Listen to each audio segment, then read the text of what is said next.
Shalom, salam sejahtera untuk kita semuanya. Bertemu kembali bersama dengan saya, Pendeta Daniel Siswanto.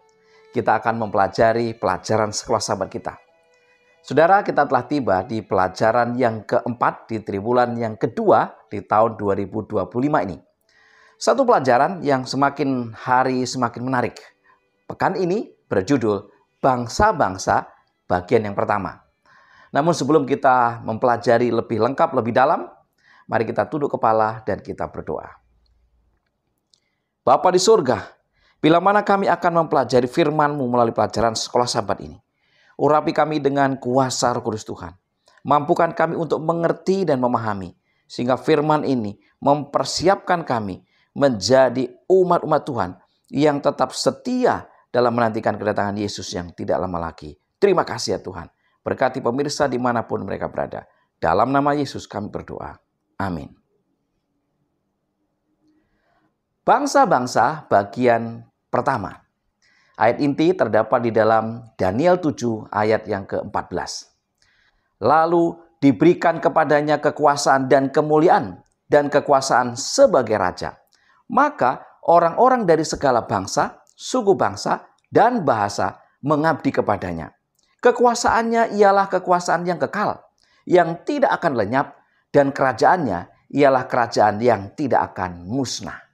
Saudara, ketika Allah menciptakan bumi, Dia memiliki rencana kebahagiaan dan kasih bagi orang-orang yang akan tinggal di sana. Namun, alih-alih memenuhi rencana Allah bagi mereka, manusia justru jatuh ke dalam pencobaan dengan memilih jalan mereka sendiri. Allah memanggil Abraham untuk menjadi berkat bagi bangsa-bangsa. Kemudian Israel dan kemudian gereja dipanggil untuk bersaksi kepada bangsa-bangsa tentang kerajaan Allah. Bagaimana pelajaran ini secara lengkap? Di pelajaran hari Minggu dengan judul Nimrod dan Niniwe. Dalam pena inspirasi hamba Tuhan Ellen G. White dalam buku Alfa dan Omega jilid 1 halaman 60 dikatakan, Taman Eden tetap berada di atas bumi ini lama setelah manusia terbuang dari jalan-jalannya yang penuh kesukaan itu. Ke tempat inilah Adam dan anak-anaknya telah datang untuk menyembah Tuhan. Di sini mereka memperbarui janji-janji mereka untuk taat kepada hukum terhadap mana pelanggaran mereka telah menyebabkan terbuangnya mereka dari Eden. Apabila arus dosa melanda dunia ini dan kejahatan manusia menetapkan kebinasaan mereka oleh air bah, tangan yang telah mendirikan Eden itu telah mengangkatnya dari dunia. Tetapi pada pemulihan yang terakhir, bila mana akan ada langit yang baru dan bumi yang baru, sebagaimana tercatat dalam Wahyu 21 ayat 1, maka taman itu akan dikembalikan lagi dalam keadaan yang lebih mulia daripada mulanya. Saudara, di luar Taman Eden, manusia dituntut untuk bekerja keras demi kelangsungan hidup mereka sendiri. Hidup menjadi lebih sulit. Kita harus hidup dengan rasa sakit dan keringat di kening kita. Kejadian 3 ayat 16 sampai dengan 19. Namun, manusia mencoba menciptakan solusinya sendiri. Dan kita melihat lahirnya kota atau negara. Satu upaya untuk menciptakan kehidupan yang lebih mudah dan mungkin mencoba mendapatkan kembali apa yang hilang di Eden. Dialah Nimrod, Kejadian 10 ayat 8 sampai dengan 12, yang berupaya mewujudkan impiannya. Alkitab menggambarkan Nimrod sebagai yang perkasa di bumi dan pemburu yang perkasa di hadapan Tuhan. Itu bukanlah pujian. Nimrod hebat dalam perkiraannya sendiri. Dan dia berdiri di hadapan Tuhan dalam artian bahwa ia menentang Tuhan. Apa yang kita lihat dalam ayat-ayat ini adalah penyebaran pemberontakan melawan Tuhan. Pemberontakan yang akan terus ada sampai pada akhirnya semua pemberontakan akan diberantas selamanya. Menara Babel dalam Kejadian 11 ayat 1 sampai dengan 9 menunjukkan ambisi manusia yang memberontak melawan Tuhan yang berakhir dengan kegagalan. Di pelajaran hari Senin dengan judul Panggilan Abraham. Dalam Kejadian pasal 10, memberitahu kita bahwa umat manusia terpencar menurut tanah, bahasa, keluarga, dan bangsa. Kejadian 10 ayat yang kelima. Dari antara bangsa-bangsa itu, Tuhan memanggil Abraham dengan maksud, melalui Abraham, Tuhan akan mendirikan sebuah bangsa yang akan berbeda dengan kerajaan manusia. Mereka tidak boleh memiliki raja selain Tuhan sendiri. Orang-orang harus menunjukkan apa yang akan terjadi jika umat manusia kembali kepada penciptanya. Israel didirikan untuk menjadi berkat bagi semua keluarga di bumi. Kejadian 12 ayat 3. Tuhan telah mencurahkan kepada mereka terang dan hak istimewa yang belum pernah terlihat di dunia sebelumnya. Bangsa ini, yaitu bangsa Israel, diajarkan ketetapan dan peraturan yang telah Tuhan berikan kepada mereka yang membuat mereka begitu istimewa. Tetapi kepatuhan mereka kepada hal-hal itu yang akan menyebabkan bangsa-bangsa lain berkata, memang bangsa yang besar ini adalah umat yang bijaksana dan berakal budi. Ulangan 4 ayat 5 sampai dengan 6. Namun, betapapun indahnya kebenaran yang diberikan kepada mereka, kepada bangsa Israel, kegagalan mereka untuk menghidupkannya, untuk mematuhinya, akan membawa kutukan gantinya berkat, dan kematian bukan kehidupan. Di pelajaran hari Selasa, dengan judul, diberikan apa yang Anda minta. Dalam 1 Samuel 8 ayat 4 sampai dengan 5, firman Tuhan berkata, sebab itu berkumpullah semua tua-tua Israel. Mereka datang kepada Samuel di Rama dan berkata kepadanya, engkau sudah tua dan anak-anakmu tidak hidup seperti engkau. Maka angkatlah sekarang seorang raja atas kami untuk memerintah kami seperti pada segala bangsa-bangsa lain. Saudara, meminta seorang raja adalah penolakan terhadap pemerintahan Tuhan atas umatnya. 1 Samuel 8 ayat 7 sampai dengan 8. Apa yang mereka inginkan dikabulkan. Tapi Tuhan dalam kasih-Nya memberikan peringatan akan konsekuensi permintaan mereka. 1 Samuel 8 ayat 9 sampai dengan 18. Dengan meminta seorang raja, mereka akan membawa penderitaan yang sama pada diri mereka sendiri seperti yang dialami kerajaan-kerajaan kafir. Wajib militer dalam perang raja, penyitaan, perpajakan, dan keburukan lainnya. Mereka akan menemukan bahwa penguasa manusia cenderung memerintah demi kebaikan mereka sendiri, bukannya dengan murah hati seperti yang Tuhan lakukan. Tuhan mengetahui kelemahan umatnya, dan Dia meramalkan sejak awal bahwa Israel akan meminta seorang raja manusia. Mereka melakukannya, dan begitu banyak dari sejarah suci adalah cerita tentang konsekuensi dari pilihan itu. Kita perlu melihat sejarah Israel setelah mereka memutuskan untuk memiliki seorang raja, untuk melihat betapa buruknya keadaan mereka di bawah raja-raja ini. Meskipun beberapa raja lebih baik dari yang lain, bahkan raja yang baik pun telah berbuat salah, seperti halnya Daud dan Batsheba. Dalam banyak kasus, bangsa itu hidup di bawah kekuasaan raja demi raja yang melakukan apa yang jahat di mata Tuhan. Kisah ini atau sejarah ini bisa kita baca di dalam 1 Raja-Raja 11 ayat 6, 1 Raja-Raja 15 ayat 26. Saudara, sampai hari ini kita melihat semua pemerintahan manusia memiliki satu kesamaan, yaitu orang berdosa memerintah orang berdosa lainnya.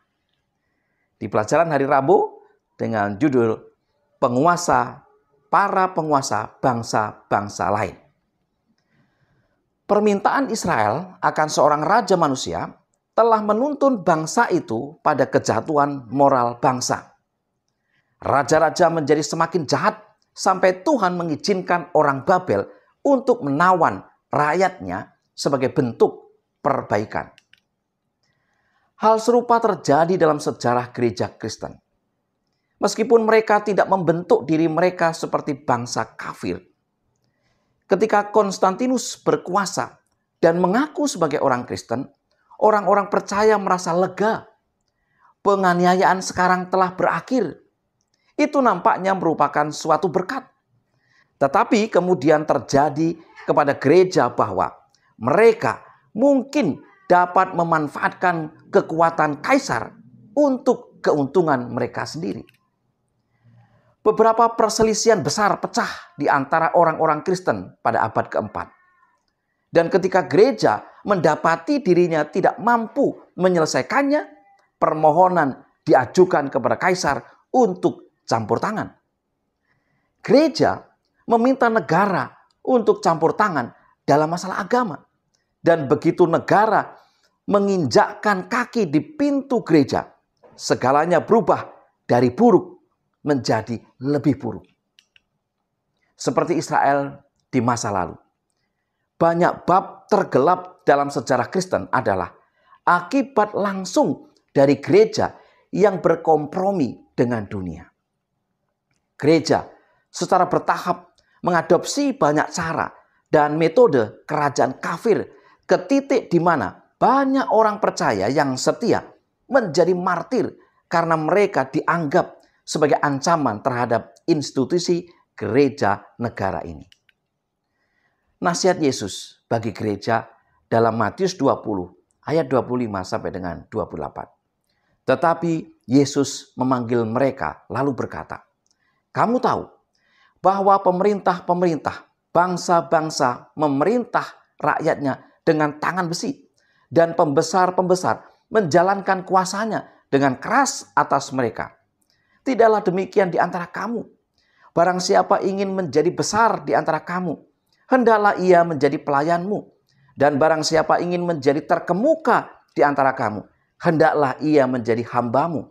Sama seperti Anak Manusia, datang bukan untuk dilayani, melainkan untuk melayani. Dan untuk memberikan nyawanya menjadi tebusan bagi banyak orang." Di pelajaran hari Kamis dengan judul Terang bagi Bangsa-Bangsa.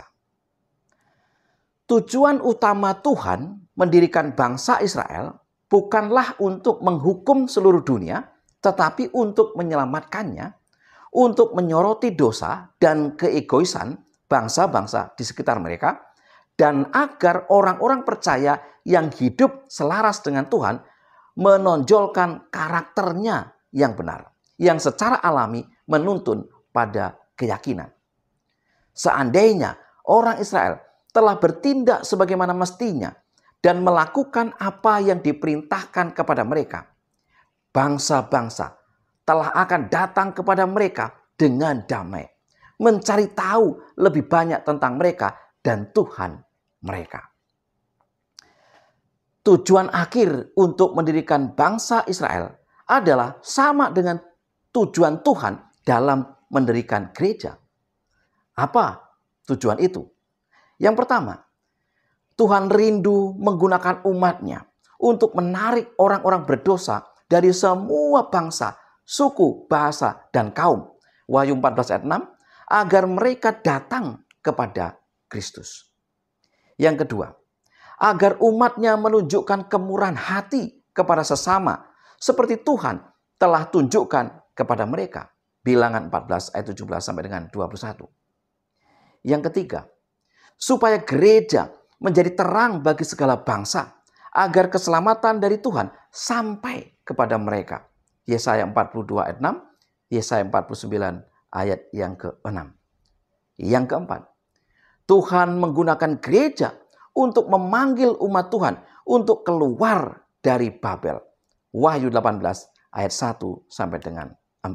Saudara, tentu saja perwujudan akhir dari karakter Tuhan adalah Yesus. Satu-satunya manusia yang telah dengan sempurna menunjukkannya.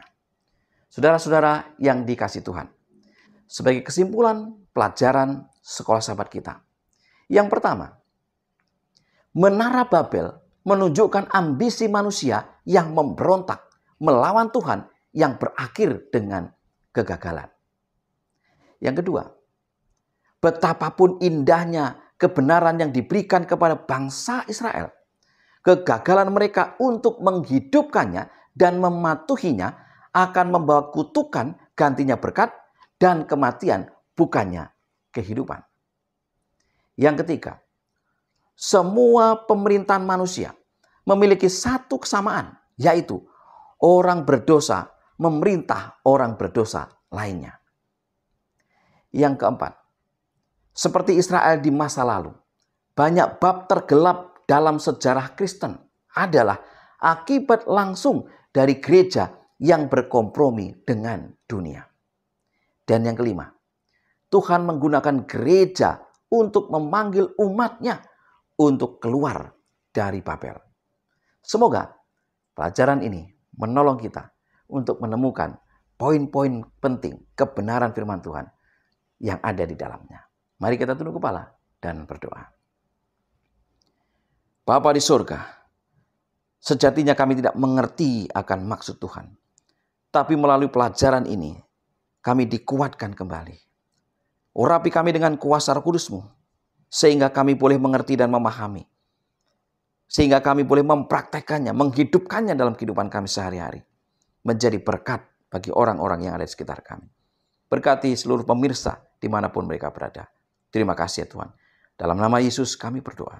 Amin.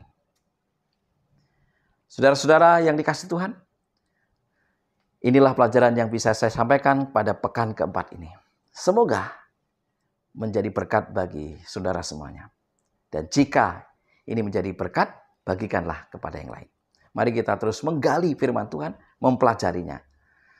Selamat sahabat, selamat belajar. Tuhan memberkati kita semuanya.